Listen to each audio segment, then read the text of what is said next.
arrays, que são vetores, matrizes, ou seja, são variáveis que podem ter mais de de armazenar dados em mais de uma posição, ou seja, não são variáveis simples. E também nós vamos mostrar como fazer a alocação dinâmica do tamanho que elas possam ter, a depender do problema. Bem, então é esse assunto aqui, que está nessas páginas aqui, é só dar uma lida e entender como é que são feitas essas coisas.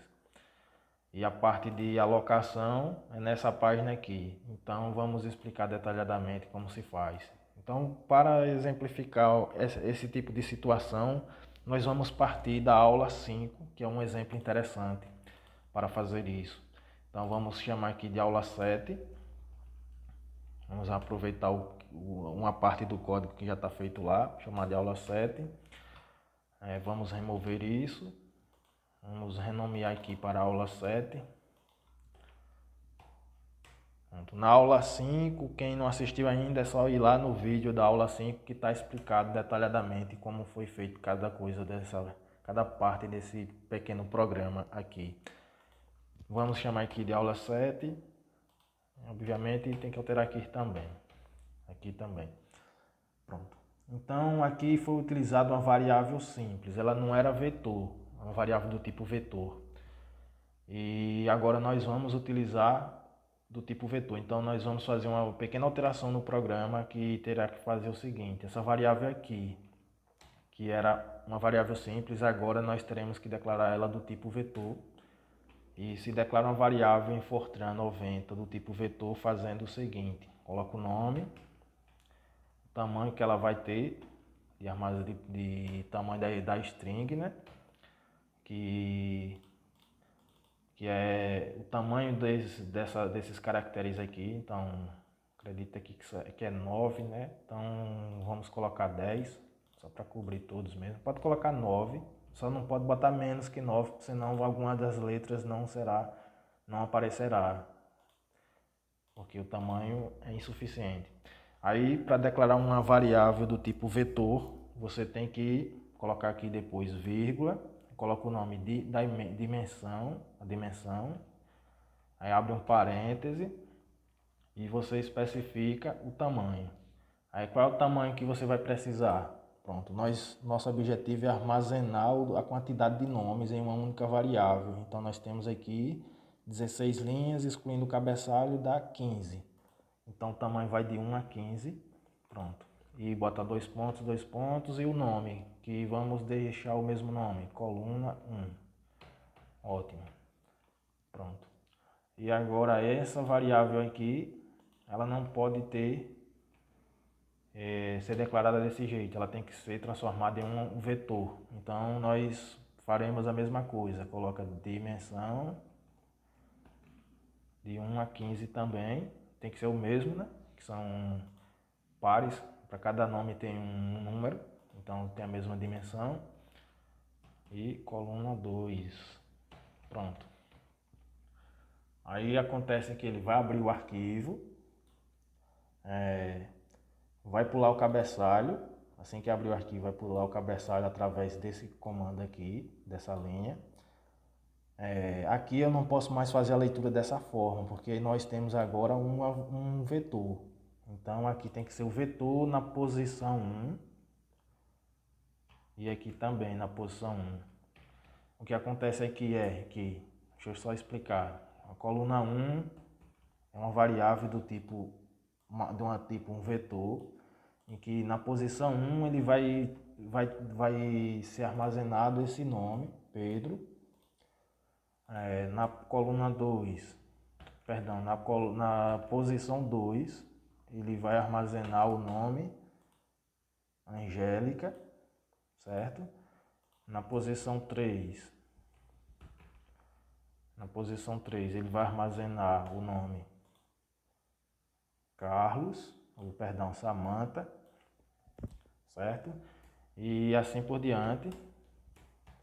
Na posição 15, que é a última posição dele, ele vai armazenar Charles, certo? Aqui está 16, mas porque excluindo o cabeçalho, então vai armazenar Charles, o nome Charles. Então ele é do tipo caracteres que armazena até um caracteres do tamanho de 10, um nome string do tamanho de 10 caracteres, certo? Então, de forma agora análoga, se fosse o caso da variável real aqui, a coluna 2, ela ia armazenar quem? O primeiro valor, 200, o segundo esse e o último esse, certo? Então, é isso, que é uma variável do tipo vetor, ou seja, é uma única variável que armazena vários valores ao mesmo tempo, desde que seja do mesmo tipo. Mais na frente, em outras aulas, eu vou mostrar que tem como criar uma variável do tipo composta em que ela é como se fosse um objeto, ela pode... Só essa variável ela armazena outras informações de tipos diferentes, por exemplo, inteiro, string, sei lá, lógicas, variáveis lógicas, tudo em uma única variável, mas isso é um caso mais complexo que por enquanto não vamos falar dele. Vamos focar só nesse caso mais simples. Então, dando continuidade aqui, nós fazemos o que? Abrimos o arquivo, que é esse arquivo. Próxima linha, pula a primeira linha, que é o cabeçalho. Pronto, próxima linha de código, faz a leitura da posição 1, que é... Não, na verdade, acho que não precisa a gente fazer isso agora. Não vamos botar isso agora e não vamos colocar isso. Pronto. Nós vamos fazer... talvez possamos sim deixar, pronto, deixa quieto, vamos desfazer, pronto. O maior saldo vai ser da coluna 1, só fazendo a alteração do programa para escrever em forma de utilizar variáveis vetores. Então, essa variável ela é do tipo comum, ela não é vetor, e essa daqui também não é vetor. Então, ela recebe só o elemento, ou seja, a coluna 2 na posição 1, ou seja, vai receber esse número aqui. Estou dizendo que o maior, como não tem nenhum para comparar até o momento, então o maior é esse, o primeiro valor que ele encontra, e o nome do maior é esse, ou seja, está na mesma posição, 1. Beleza. Agora esse laço de repetição aqui, esse do and do, atrelado com esse rótulo aqui, continue, e conectado através disso aqui, ele vai executar o loop até percorrer todas as linhas do arquivo. Quando ele chega no final, ele automaticamente finaliza esse loop, entende? Pronto. Então, agora essa leitura aqui não pode ser feita assim, com variável simples. Agora você tem que especificar a posição, uma certa posição aqui. Então você vê que você precisa de uma outra variável do tipo inteiro para poder localizar essa posição. Então nós vamos ter que declarar aqui uma variável do tipo inteiro, chamada de i, em que aqui nós já lemos a posição 1, certo? Que foi essa. Na verdade nós pulamos a primeira linha do arquivo e já lemos essa aqui, essa primeira linha, que está aqui. Foi lida aqui. Então agora o i tem que começar da posição 2, né? Então antes de entrar no loop, eu vou atribuir o valor 2 ao i, porque agora aqui eu vou mandar a variável i rotular a posição atual, certo? Então eu coloco o i aqui. Agora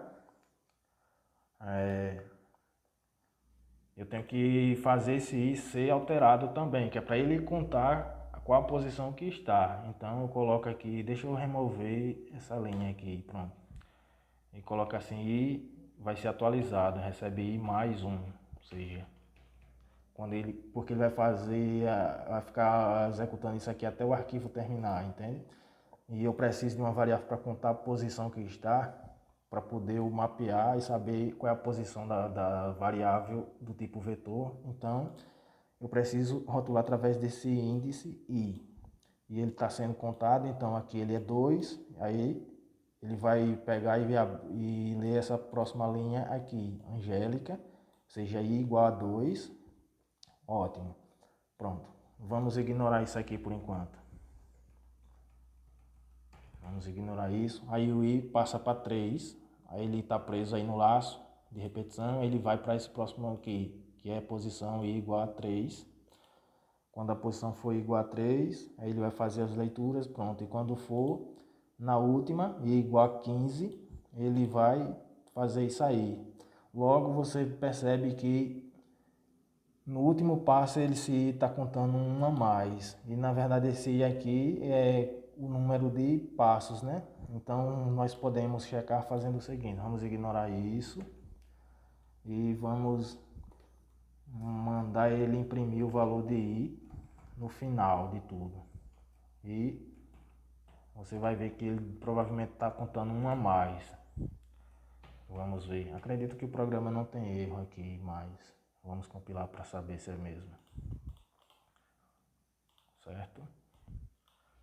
Então é só fazer aula 7. Pronto. Correto. Realmente não tinha erro de escrita.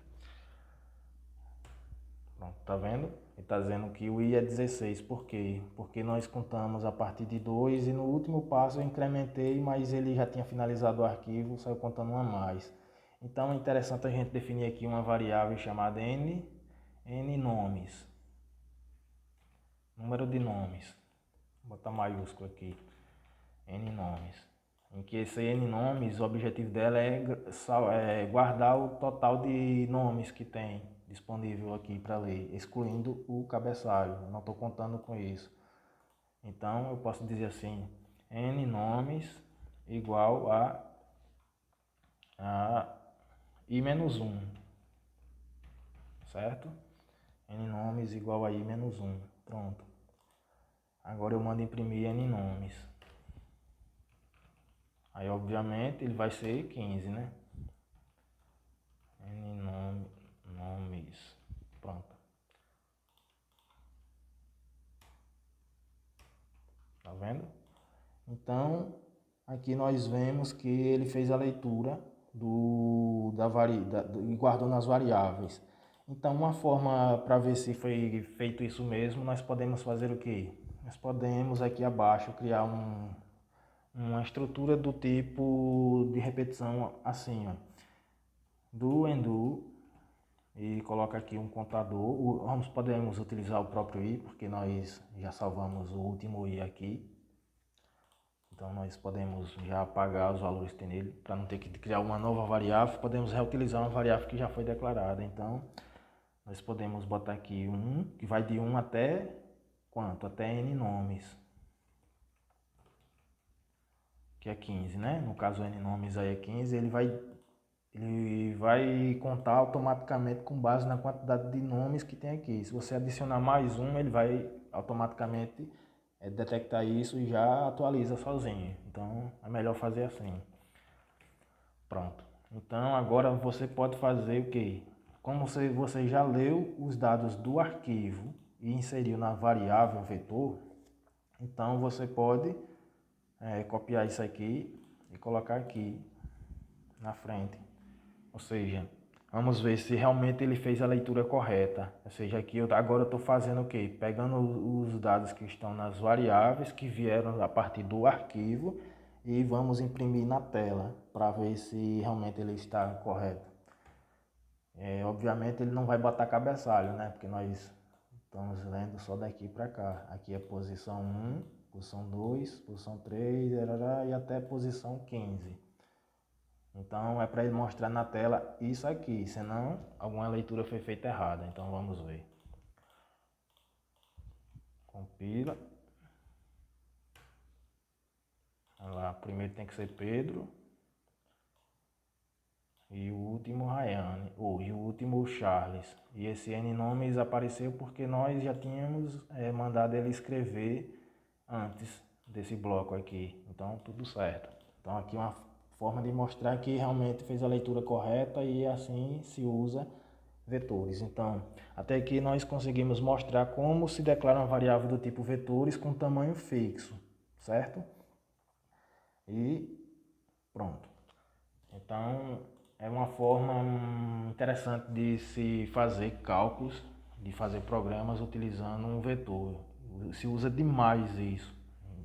Então, É, agora, se eu quisesse alterar uma linha mais aqui, vamos colocar aqui, sei lá, botar um nome qualquer aqui, Marília.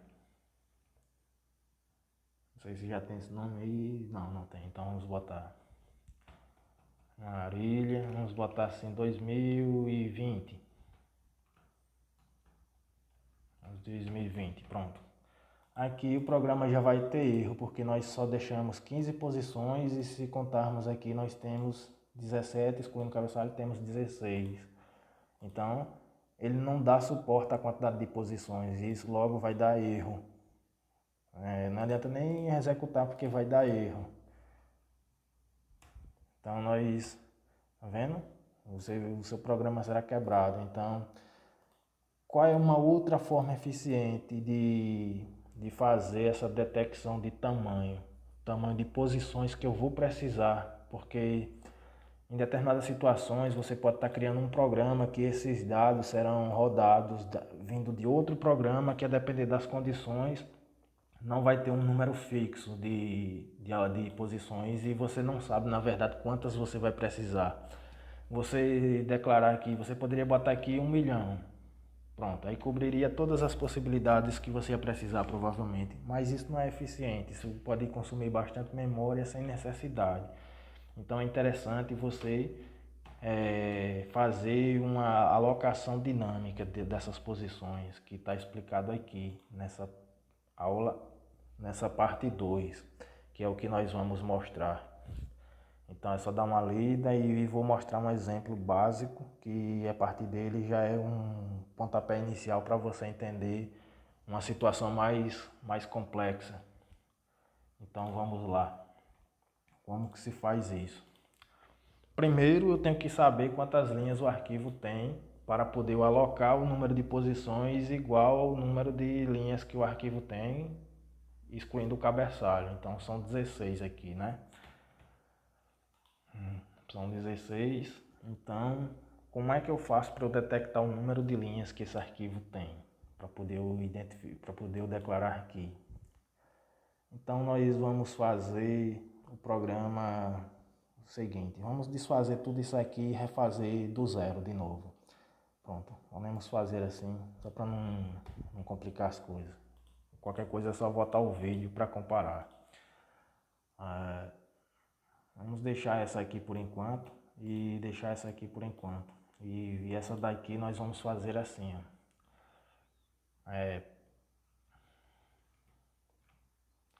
Você não especifica nada, no lugar de 1 a 15 você remove o 1 e remove o 15 e deixa só esses dois pontos aqui dentro, certo?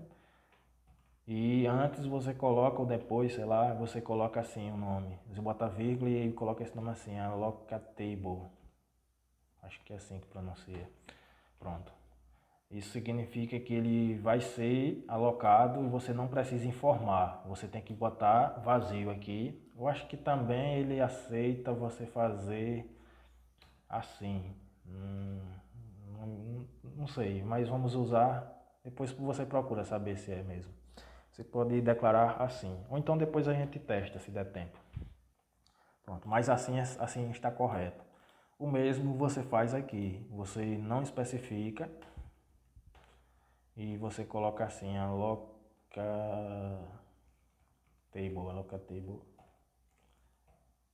acho que é isso, certo?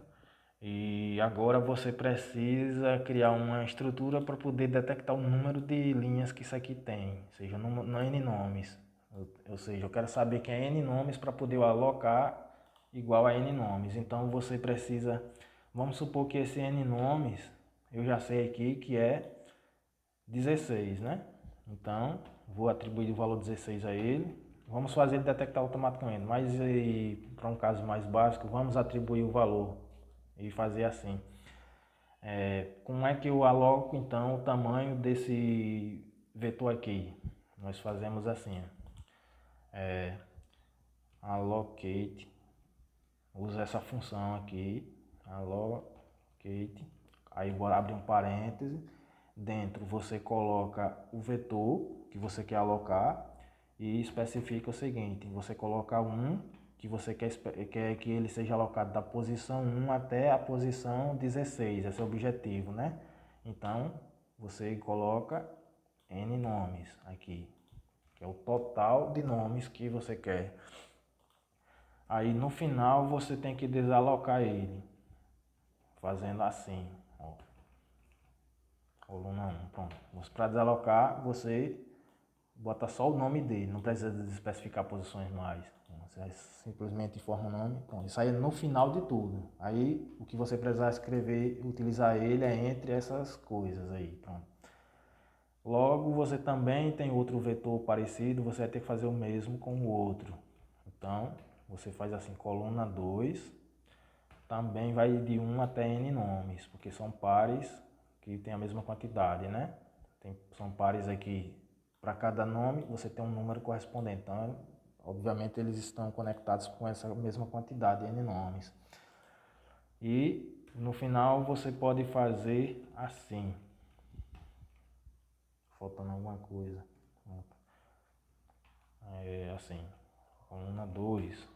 Eu acredito que também ele entenda assim, em vez de você colocar esse último aqui.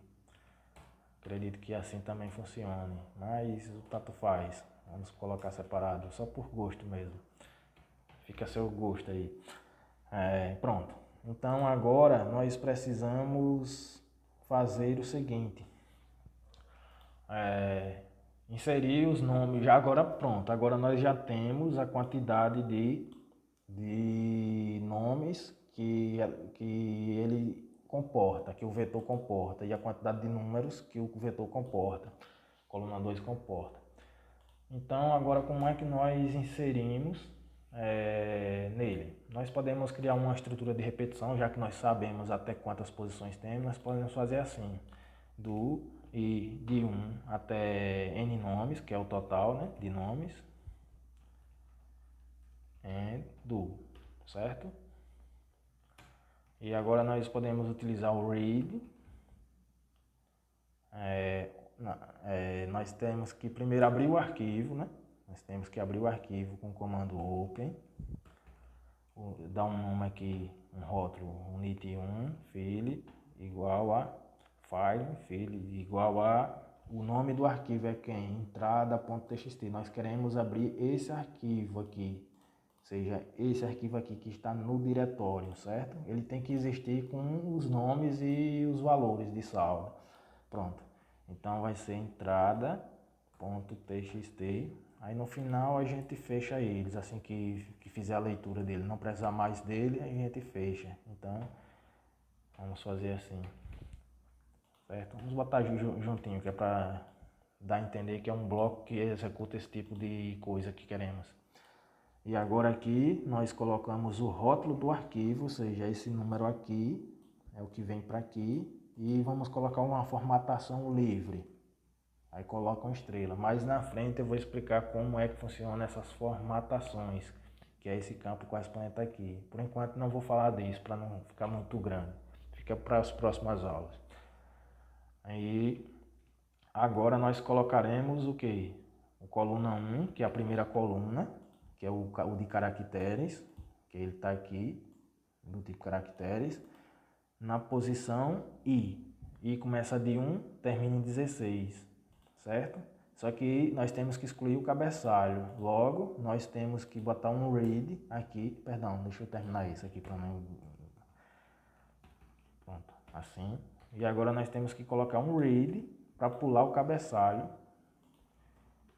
E pode ser feito assim, remove isso e coloca aqui, não precisa colocar mais nada assim, ou então coloca um comentário aqui só para ficar visível assim, pula a linha, pronto, só para dizer que é para pular a primeira linha, o cabeçalho, certo?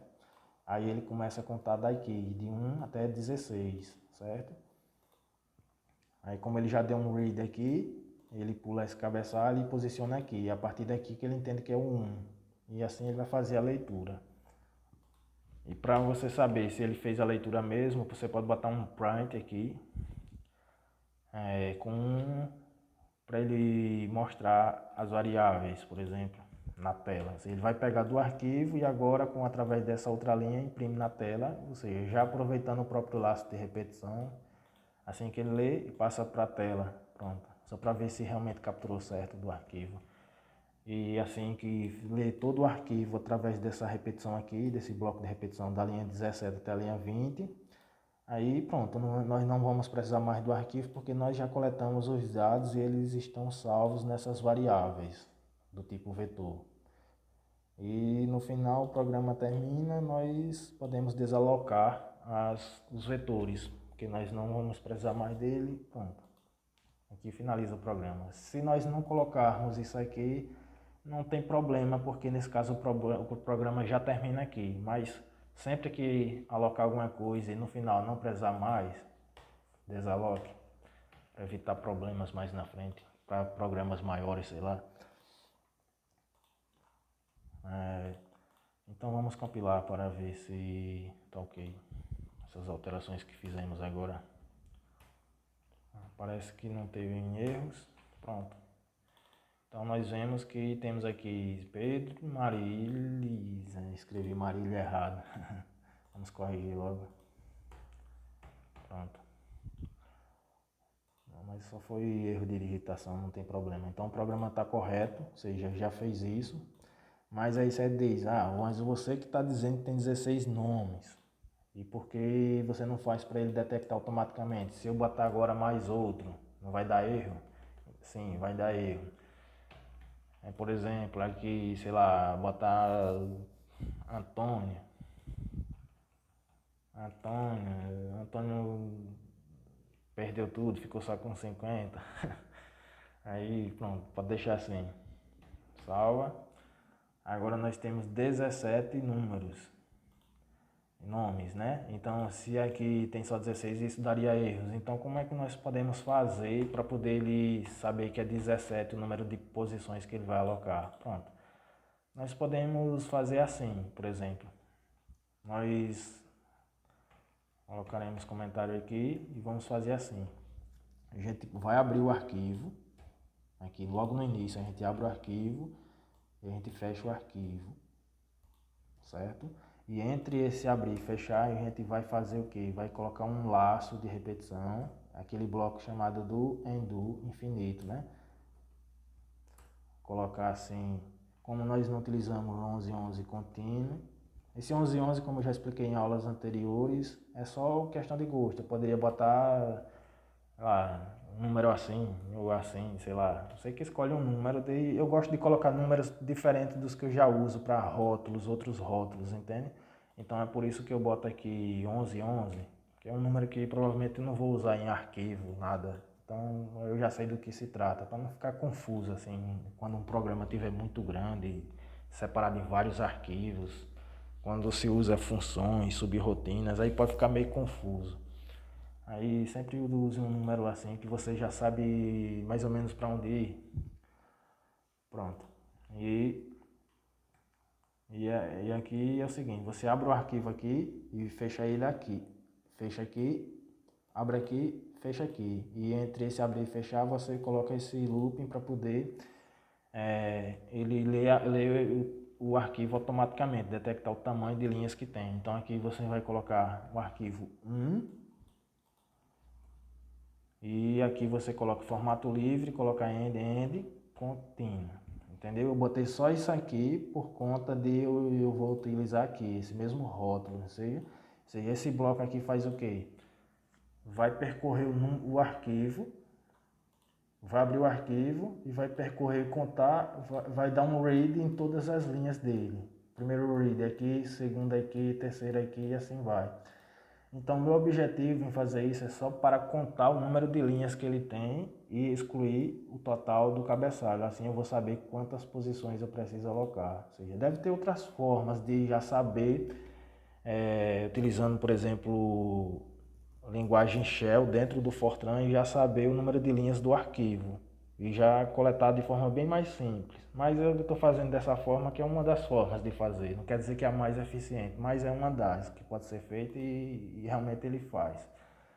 Às vezes pode não ser eficiente, que vai que esse arquivo seja enorme e tenha que fazer esse procedimento várias vezes, aí o programa torna-se lento.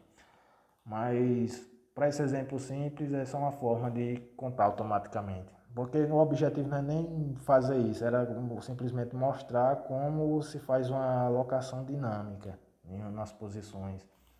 Aqui é só um exemplo ilustrativo só para mostrar mesmo. Então, se você não colocar nada aqui na frente de variáveis, não tem problema. Ele vai processar sem erros. É análogo a isso aqui, certo? Se você não botar nada aqui na frente. Mas ele vai percorrer sim as posições aqui, só não vai ler nada. Mas o truque de fazer isso é que eu posso definir aqui um i igual a zero antes de entrar na repetição. Ou seja, eu boto i igual a zero. E eu posso botar aqui um i igual a i mais 1. Ou talvez seja melhor colocar ele aqui antes.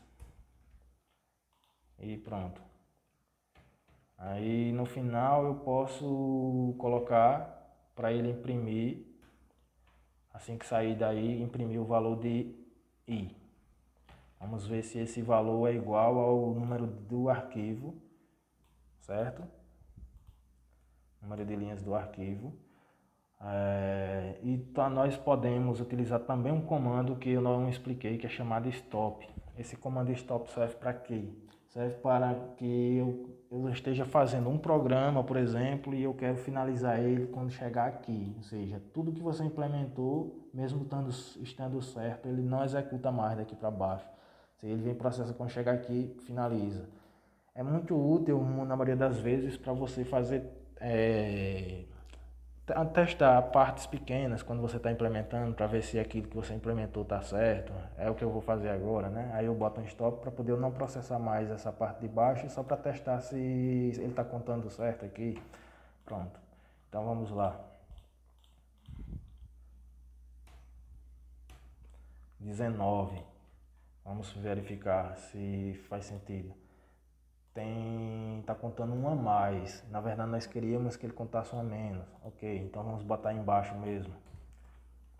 Aí você pode ajustar ele, colocar ele de -1, por exemplo, e ia contar certo. Pronto, mas agora acredito que ele vai reduzir 1, certo? Vai cair para 18, só que não é 18 a quantidade que nós queremos alocar, porque nós estamos, vamos excluir o cabeçalho, então são 17, né? Contando só essa parte selecionada é 17. Então não tem problema, nós podemos dizer que esse N nomes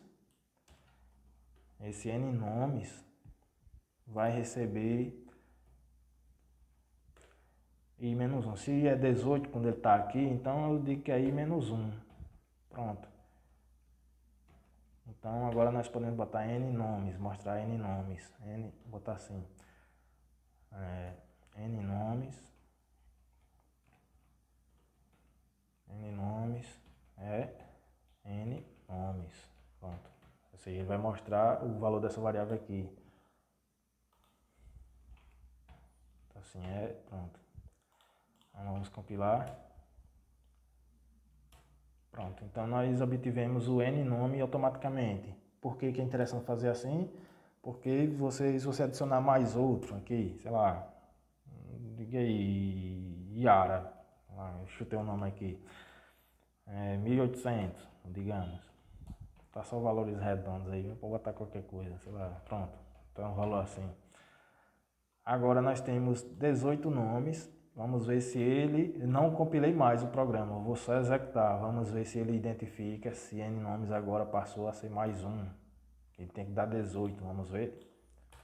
E assim vai, pronto. Então esse procedimento feito aqui, nesse trechinho aqui, daqui até aqui, ele identifica automaticamente quantas posições eu vou precisar. Beleza, agora eu posso remover esse stop, pronto. E apagar isso aqui, porque eu já botei só para testar se ele tinha calculado certo. Pronto. Então, já que ele achou a quantidade certa, depois que encontra, ele aloca automaticamente, entendeu? Assim, sempre que eu precisar de, sei lá, de 200 posições, ele vai achar essas posições automaticamente e vai alocar através desses comandos aqui, desses dois. E assim que encontrar, pronto.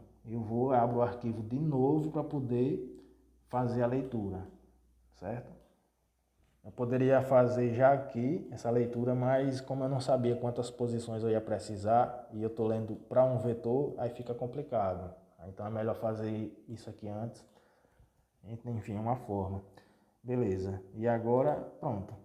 Se você já tem todo o vetor aqui, como é que você acha quem é o maior ou o menor número aqui? Ordena ele. Enfim, agora é só trabalhar no vetor. Vamos ver então se nós podemos achar quem é o maior saldo desse aqui, ou o menor, sei lá. Vamos fazer o maior para ficar igual ao exemplo da aula anterior, né? Da aula 5. Então vamos fazer assim, nome do maior saldo. Então isso aqui foi só para fazer a leitura, né? Então nós podemos utilizar o próprio laço de repetição, certo? Fazendo o seguinte, nós podemos criar aqui um read do arquivo 1 e vamos colocar na posição 1. E agora, já que a gente colocou a primeira fora do looping, aqui tem que ser 2 para poder não dar erro, certo? É que eu estou fazendo o quê? Eu estou lendo a primeira separadamente. Por quê que eu estou fazendo isso de propósito? Para poder eu dizer que nome do maior saldo ser o primeiro, porque eu não tenho nenhum até o momento. Quando eu estou aqui nessa primeira posição, não tenho nenhum para comparar, então o maior é o primeiro que eu encontrar na frente, pela frente é o maior. Então é igual a esse valor aqui, certo? E o maior saldo, que é uma variável comum aqui, ele vai ser igual a coluna 2 que eu li aqui, né? Vamos botar assim para ficar melhor. Pronto, eu já entro no loop sabendo quem é o maior, até o momento que eu encontrei o primeiro. Pronto, então é esse. Beleza. Aí ele vai ler os demais e aí eu não posso botar antes aqui, entendeu? Primeiro eu tenho que ler o próximo, ou seja, aqui o i agora é 2. Aí ele vai ler read no coluna 2, ou seja, como eu já dei um read aqui e outra aqui, então eu já gastei 2 linhas. Eu li a primeira, que é o cabeçalho, essa, e agora a próxima próximo read que ele encontrar pela frente, vai ser essa linha aqui. Aí será essa linha que ele está lendo. Então eu só posso botar esse if depois, certo?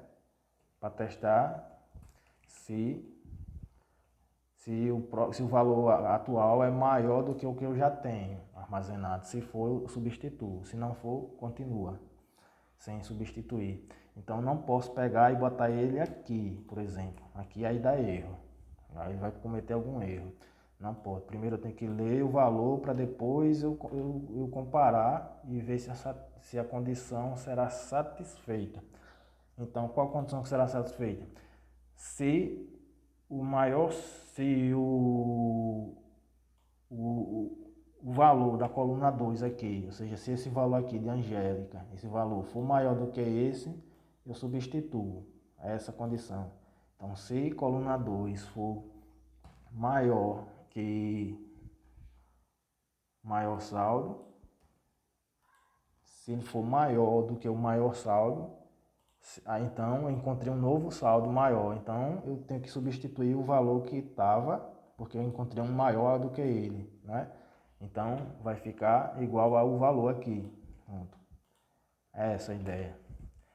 E automaticamente, como ele está conectado com a outra coluna aqui, eu tenho que substituir o nome também, certo? Então o nome do maior saldo passa a ser, nesse caso passa a ser o da coluna 1. Aqui é coluna 2 e aqui é coluna 1. Coluna 1. Na posição I. Pronto. Assim eu vou encontrar o maior saldo que tiver aqui. Ele vai percorrendo. Vamos botar aqui, ele tem que ser esse Okpala, o maior, né? Vamos ver. Nome estranho Okpala, mas enfim, é só um nome aleatório que eu botei aí. Então, como é que eu vou saber que ele achou certo? Eu tenho que botar alguma mensagem. Depois que ele terminar essa repetição toda, que percorrer o arquivo inteiro, que fechar ele, não necessariamente que tenha fechado, mas eu posso botar aqui, ou então eu posso botar aqui. desde que ele tenha percorrido o arquivo inteiro e finalizado todas as posições, tenha testado todas as posições através dessa repetição aqui, né? Do and do. Então eu mando imprimir na tela o maior, assim, maior saldo é, aí vírgula, bota o nome da variável aqui,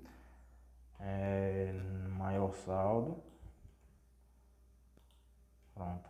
Aí coloco mais um texto mais na frente, sendo da pessoa chamada, aí fulano de tal, que é nome dela. Bom, você pode fazer assim, por exemplo. Eu acho que não tem erro de digitação. Bom, se tiver, ele vai acusar aqui. Vamos compilar. Não teve erros. Pronto. E aqui fala, ou seja, tá vendo? Nós fizemos uma forma diferente de implementar com variáveis e que calculou igual foi feito na aula 5. Você também pode pegar e fazer um laço de repetição aqui, de tal modo que você queira que ele mostre na tela de forma ordenada as posições disso aqui. Aí como o vídeo aqui já está um pouco grande, aí eu não quero fazer essa parte agora. Isso aí é mais fácil você fazer. A ideia dessa aula foi só mostrar como se declara variáveis do tipo vetores, ou seja, arrays, conforme está aqui, certo? É só você ler e você vai fazer para o caso de mais dimensões, ou seja, uma matriz. No caso de uma matriz, você só especifica da seguinte forma, no lugar desse nome de dimension, não sei se pronunciar em inglês, mas deve ser algo parecido assim. Então, ao invés de você informar um, você informa as duas. E então você informa assim, você diz quem é a posição inicial e a final de uma dimensão, aí vírgula, e a posição inicial e final da outra dimensão. Bem, aqui está bem explicado, eu acho que não precisa comentar, é só ler. E também o objetivo foi explicar como faz essa alocação dinâmica, né? Que acredito que devo ter explicado razoavelmente aqui, de forma que dê para entender, né? Então é isso.